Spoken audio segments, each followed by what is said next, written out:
नमस्कार दोस्तों, बहुत बहुत स्वागत है एक बार फिर आपका एमजी जॉन स्पीक्स में। उम्मीद है आप सब ठीक होंगे।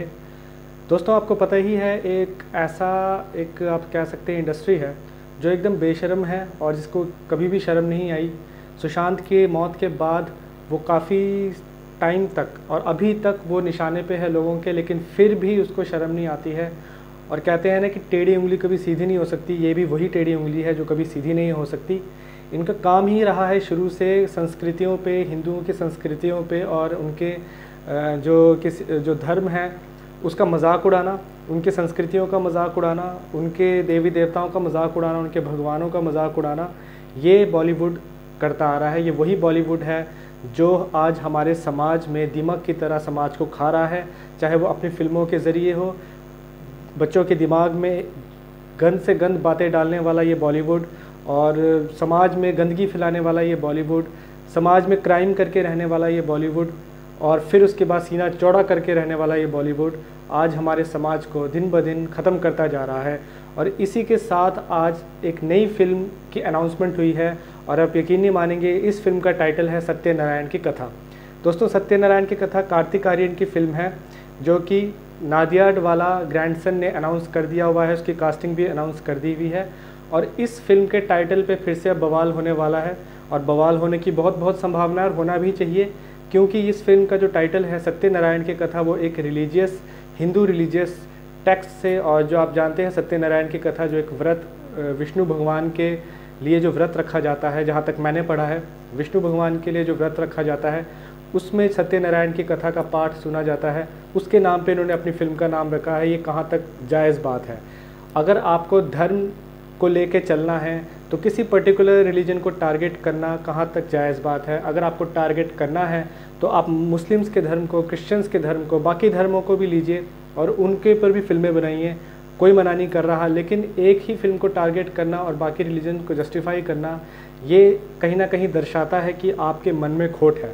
और इसी के साथ आप जानते हैं कि सुशांत सिंह राजपूत डेथ केस के बाद सभी लोगों ने ये इल्ज़ाम लगाया कि बॉलीवुड ने ही सुशांत सिंह को मारा है।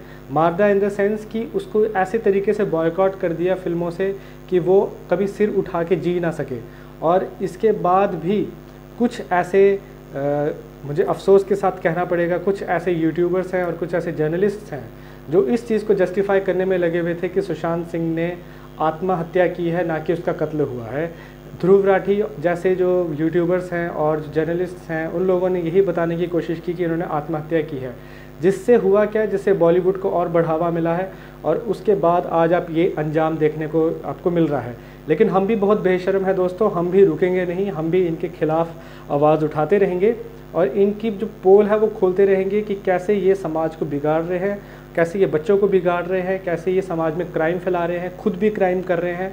एनसीबी ने इनके ड्रग्स स्कैंडल्स को पकड़ा है, ड्रग कार्टेल को पकड़ा है, और सीबीआई जांच कर रही है। अपना एनआईए अब जाके इनके मुंबई में ही, मतलब और कहीं कोई जगह नहीं मिली, इनके मुंबई में ही जाके एनआईए जांच कर रही है। आप देख सकते हैं कितना बड़ा कार्टेल इनका चल रहा है। इसलिए ये समाज में बहुत सिर उठा के रहते हैं। इनको लगता है कि इनका कोई कुछ कर नहीं सकता, लेकिन ये इनकी गलत फहमी है, क्योंकि जो बुराई है वो ज़्यादा देर तक चल नहीं सकती और लोग इनको नंगा करेंगे, इनको एक्सपोज करेंगे। सुशांत सिंह राजपूत के साथ जो इन्होंने किया है वो कोई और किसी को बनने नहीं देंगे। आज कार्तिक आर्यन को भी बॉयकॉट किया जा रहा है फिल्म इंडस्ट्री से, क्योंकि कार्तिक आर्यन भी वैसे ही सुशांत सिंह राजपूत की तरह टैलेंटेड है, यंग एक्टर हैं, उनकी लॉबी नहीं है, वो किसी लॉबी से बिलोंग नहीं करते हैं। इस वजह से उनको भी किया जा रहा है। और साथ ही आप जानते हैं नेपोटिज्म के तो वो है ही नहीं, और वो किसी यंग या किसी एक्टर के बेटे नहीं हैं।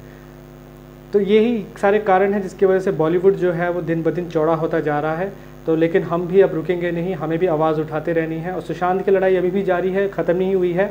फिर से मैं सीबीआई से यही डिमांड करता हूँ, कहाँ है वो रिपोर्ट्स, कहाँ क्या किया है आपने अभी तक? आपकी टीम दिन ब दिन बदलते जा रही है, कभी दूसरी टीम आती है, कभी दूसरी टीम आती है। क्या बना सुशांत की रिपोर्ट का? क्या सुशांत ने सुसाइड किया है या मर्डर किया है? आपको अभी तक पता क्यों नहीं चल पाया है? ये सारे सवाल अभी भी उठते हैं दोस्तों। तो ये था आज का मेरा इन्फॉर्मेशन। अगर आपको पसंद आया हो तो प्लीज़ इसे लाइक कीजिए, सब्सक्राइब कीजिए और ज़्यादा से ज़्यादा शेयर कीजिए।